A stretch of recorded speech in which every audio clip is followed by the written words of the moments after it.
প্রেমের টানে অবৈধভাবে বাংলাদেশে হাওড়ার তরুণী, সীমান্তে বিজিবির হাতে পাকড়াও, স্ত্রীঘরে ২ বছর সাজা ভোগ করে দেশে ফিরলেন।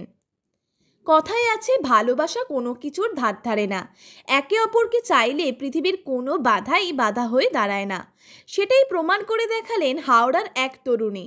রীতিমতো জীবনের ঝুঁকি নিয়ে সীমান্তের কাঁটাতার পেরিয়ে বাংলাদেশে প্রেমিকের কাছে পৌঁছানোর চেষ্টা করেন তরুণী।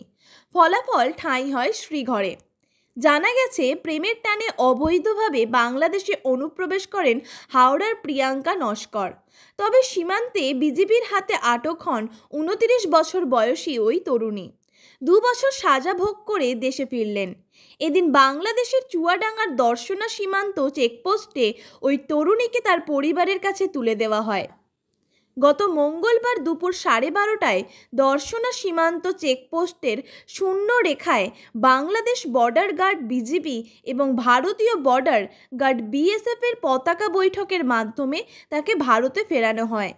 বিএসএফ সূত্রে খবর, প্রিয়াঙ্কা নস্করের বাড়ি হাওড়ার শ্যামপুর থানার গোপীনাথপুর গ্রামে। তার পিতার নাম প্রতাপ নস্কর।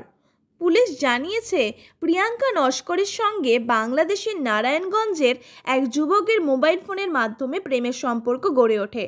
কয়েক মাস মোবাইল ফোনে প্রেমের পরে ২০২২ সালের ৩রা অক্টোবর ভারত থেকে অবৈধভাবে ঝিনাইদহ জেলার মহেশপুর সীমান্ত দিয়ে দালালের সাহায্যে বাংলাদেশে প্রবেশের চেষ্টা করেন ওই তরুণী। এ সময় বিজিবি সদস্যদের হাতে আটক হন তিনি। এরপর ২ বছরের সাজা হয় ওই তরুণীর।